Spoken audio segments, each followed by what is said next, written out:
আপনার বাড়িতে যদি ময়ূরের পাখা রাখেন তাহলে আপনার কি ঘটবে? যদি আপনি আপনার আলমারির স্থানে যদি 3টে ময়ূরের পাখা দাঁড় করিয়ে রেখে দিতে পারেন, তাহলে নেগেটিভ এনার্জি তো আপনার বাড়িতে ঢুকবেই না, এবং ভূত প্রেত পিশাচ আত্মা কখনোই আপনার বাড়িতে প্রবেশ করতে পারবেন না।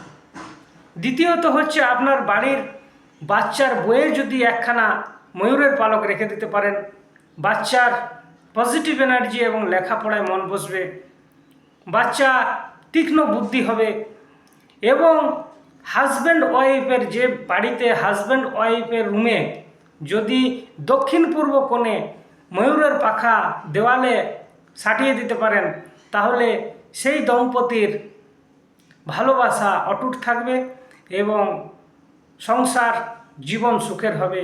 কমেন্ট সেকশনে রাধে রাধে লিখতে ভুলবেন না। জয় তারা, জয় গুরু বামদেব।